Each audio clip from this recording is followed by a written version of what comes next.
Nakita ko nga itong cup na ito guys at nagustuhan ko siya kasi pwede siyang pang travel o kaya pang outing. At napakaganda ng color. Gustong gusto ko ng color nitong cup na ito. At pwede nga pala ito hot and cold. Tamang-tama ito guys kapag nagbe-beach kayo or nag-outing or kahit saan kayo mapunta, pwede ito kasi napaka-komportable dito dalhin. Pwede siya pang tea, pwede rin siya pang kape. Ayan, nakita nyo mayroon siyang salangan ng tea. Napakaganda talaga nitong cup na ito. At hindi lang yan guys, meron din itong kutsara. Hindi ito maliit na cup guys, malaki ito. Ayan yung kanyang kutsara sa ibaba. So napaka-komportable. Kung kailangan mo ng kutsara, ayan na, nandyan na siya. At yung kutsara niya guys ay hindi siya low quality. High quality po siya, makapal po yung kutsara niya.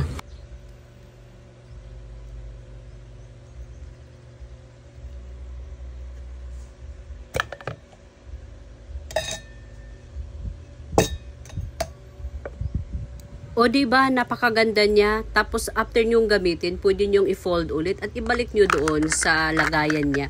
Tapos isara nyo ulit. So hindi nyo kailangan maghanap pa ng kutsara or magdala pa ng kutsara kasi nandyan na yung kutsara. Kumbaga, nakalagay lang sa ilalim, sa loob niya. At ito nga guys, gagamitin ko na nga siya. Magkakape nga ako kasi hindi pa nga ako nakakapagkape. So magkakape ako. Tinatanggal ko ang kanyang pangsalangan ng tea kasi kape naman ang gagamitin ko ngayon. So pwede kasi siyang alisin guys.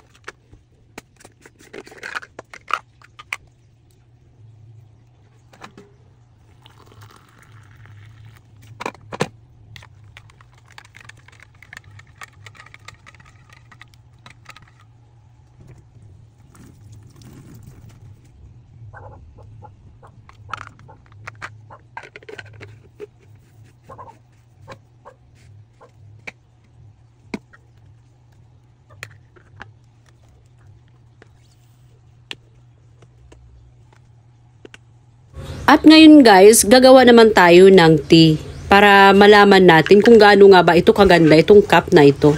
Ako kasi guys, mahilig kasi ako sa kape at saka sa tea. Kaya yan, lalagyan na natin siya ng tea.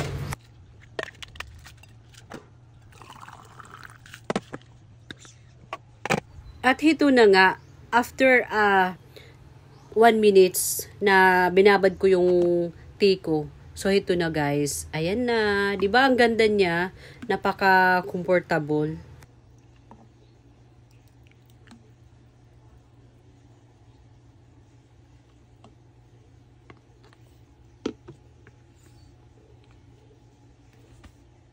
At ito na nga guys. Umupo na nga ako dito sa lamesa para mag-tea. Nang matry ko itong napakagandang cup. Pwede siyang hot and cold ha. So, ito na nga to guys.